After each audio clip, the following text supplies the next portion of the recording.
홍시의 사연 라디오. 지금 시작합니다. 안녕하세요.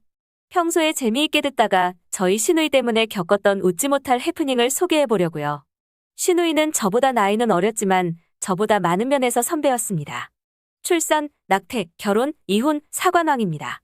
사귄 지 3개월 된 연하랑 속도 위반을 해서 불가피하게 혼인신고를 했는데 성격 차이로 다투고 시누이 혼자 지방 산부인과에서 낙태하고 왔습니다. 그것 때문에 둘이 또 싸워서 결국 이혼까지 하게 되었고요. 놀라운 건 이 모든 게 1년도 걸리지 않았다는 거죠. 시누이는 그때부터 몸과 마음의 휴식이 필요하다며 남편과 제가 연애하고 결혼까지 한 그 긴 시간 동안 집에서 쉬고만 있었습니다. 그러다가 시댁에서 보내는 첫 추석이었죠. 친척들이 다 같이 모였는데 시누이에게 집중포화가 쏟아지더라고요.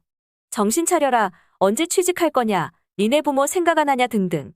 아직 20대 후반이고 정신만 차리면 금방인데 굳이 저렇게까지 괴롭힐 필요가 있나 싶었습니다.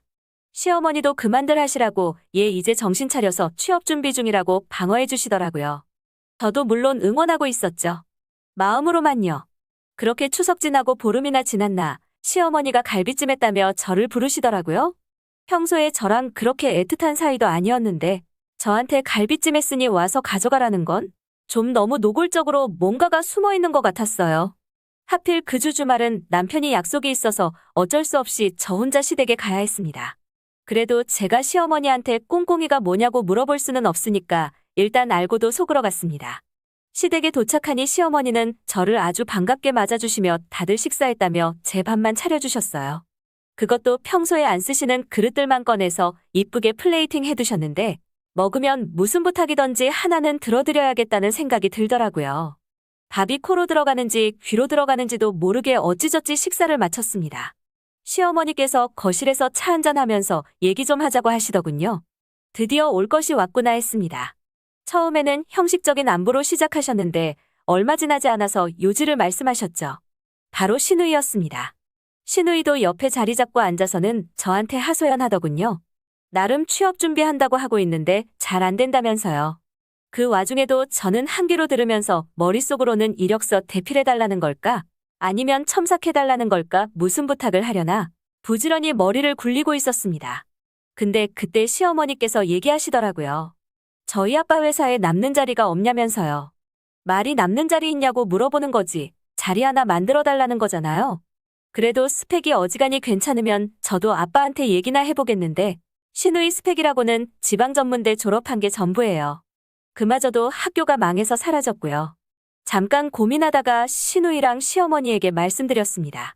사실 아빠 회사 평균 입사 조건들이 다들 높아서 저도 좀 벅차서 못 들어간 거라고요. 제가 들어가면 낙하산이라고 회사 분위기 망가질까봐 지원 안 했다고 얘기했습니다. 보통 사람이면 이 정도 얘기했을 때 아, 나는 조건 미달로 안 된다는 거구나 할 텐데 시누이는 포기를 모르는 여자였죠. 자기가 비록 스펙은 딸려도 근면성실하고 인내심 하나는 남들보다 뛰어나다고 하더라고요.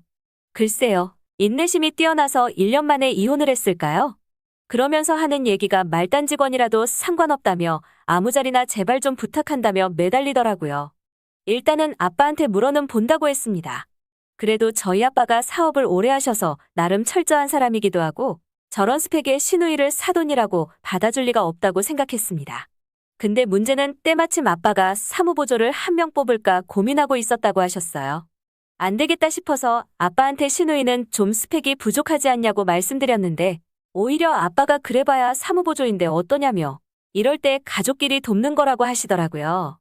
차장급 이상 된 분들은 제가 어릴 때부터 아빠랑 같이 일하시던 분들인데 괜히 시누이 뽑았다가 우리 아빠만 욕보는 건 아닌가 싶더라고요. 저랑 친하게 지내던 경영지원팀 팀장님한테 연락해봤습니다. 혹시 오늘 면접자 왔냐고요.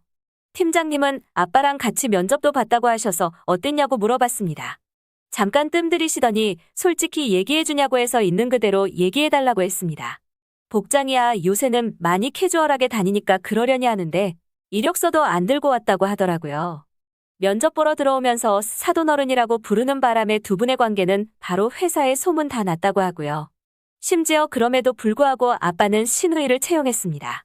시누이는 회사에 자기랑 저희 아빠가 무슨 사이인지 소문난 걸 아는 듯 얼마 지나지 않아서부터 바로 갑질을 했다고 해요. 지각은 밥 먹듯이 하고 점심은 혼자 2시간씩 쓰고 막상 업무 시간에는 인터넷으로 쇼핑밖에 안 한다고 하더라고요. 그러면서 본업인 경영지원팀 업무나 비품관리 등은 선배인 경영지원팀 막내 주임한테 시켰다고 하네요. 그 주임님은 직급만 낮았지 아빠 회사 에이스였는데 너무 내성적이다 보니 시누이가 뭐라고 하면 거절도 못하고 시키는 대로 움직였다고 하시더라고요. 보다 못한 다른 직원들이 시누이한테 전화 좀 받아라, 청소 좀 해라, 뭐 좀 사와라 등등 일을 시키면 항상 첫 번째 대답이 제가 왜요? 였다고 하고요. 아빠는 외근이 많아서 이러한 사실들은 모르고 계시는 듯 했습니다. 이대로 두었다간 아빠 이미지뿐만 아니라 아빠가 20년 가까이 일궈온 회사 분위기가 망가질 수도 있겠다는 생각이 들더라고요. 그렇게 3주쯤 지났을까요? 결국 경영지원팀 막내 주임님께서 퇴사하시겠다고 팀장님한테 사표를 냈다고 하더라고요. 팀장님은 사표 수리하기 전에 저한테 몰래 귀띔 해주셨고요. 이유를 물어보니 시누이가 사장이랑 가족인 거 모르냐며 갑질을 했다고 하더라고요. 선배인데 커피 사오라고 심부름 시키고 본인이 해야 될 청소나 정리정돈 시키고 막내 주임님은 내가 이런 꼴 당하려고 힘들게 입사했나 하는 생각에 허망해서 못 다니겠다고 했다네요. 그래서 넌지시 아빠에게 시누이 일 잘하는지 체크 좀 해보는 게 어떻겠냐고 말씀드렸습니다. 아빠는 알아서 잘하겠지 라며 대수롭지 않게 여기시려고 하는데 제가 경영지원팀 막내 주임님 그만두는 거 아냐고 얘기했더니 그제서야 아차 싶으셨나 봅니다.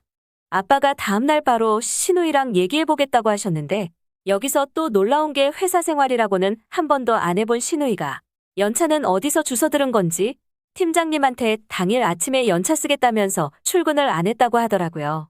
사실상 그냥 무단결근한 거였죠. 이제 일한 지 한 달도 안 됐으면서 연차가 뭔지는 알고 쓴다고 한 건지.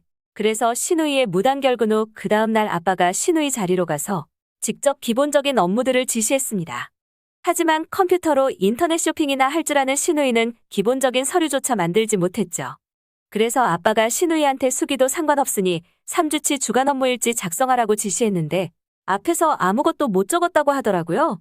그래서 아빠가 시누이를 방으로 따로 불러서 얘기하는데 5분도 채 안 돼서 울면서 뛰쳐나갔다고 하더라고요.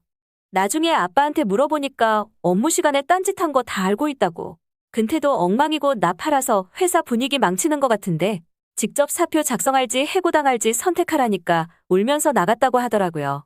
바로 이어서 막내 주임님도 불러서 어르고 달래서 제발 남아달라고 부탁해서 퇴사 막았고요. 근데 그날 저녁에 시어머니가 저한테 전화로 폭격을 가하시더라고요. 시누이가 시어머니한테 뭐라고 얘기했는지는 모르겠지만 시어머니는 시누이가 업무 처리가 능숙한데 부당하게 해고당했다고 생각하시는 듯 했습니다. 그래서 그날 저녁 남편과 만나서 시댁으로 향했습니다. 시누이 불러서 시어머니 앞에서 사실관계를 따져 묻고 시누이 때문에 막내 주임이 사표 낸 거 아냐고 확인 사살했습니다. 제가 모든 걸 알고 있자 시누이는 아무 말도 못하고 방으로 뛰어들어가 버렸고 시어머니는 시누이에게 직접 들은 내용과 다른 사실을 듣고 저한테 미안하다며 사과하시더라고요. 시아버지까지 가세하셔서 시누이 방문 비상키로 열어버리고는 거실로 소환했습니다. 그리고 무릎 꿇고 앉아서 막내 주임에게 사과 편지 한 장과 사직서를 우리 모두가 보는 앞에서 작성해야 했죠. 그 나이에 울면서 발악을 하는데 시아버지가 용돈 끊어버리겠다고 하니 얌전하게 앉아 훌쩍거리면서 끝까지 잘 작성하더라고요. 그리고 다음날 아침 시누이는 아빠 회사에 와서 모든 직원들에게 음료수 돌리면서 사과하고 사표 내고 떠났습니다. 시어머니도 저에게 미안하다고 하시는데 어차피 한 번은 겪었어야 할 난관이다 생각하고 넘어가기로 했습니다. 시누이도 염치가 있으면 이제 2번 다시는 일자리 만들어달라고 안 하겠죠? 이번 일을 계기로 시누이가 제발 정신 차리고 정상적으로 취업 준비해서 좋은 일자리 얻었으면 좋겠네요. 홍시의 사연 라디오. 오늘 이야기 여기까지입니다. 구독과 좋아요 눌러주시면 재밌는 이야기 준비하겠습니다.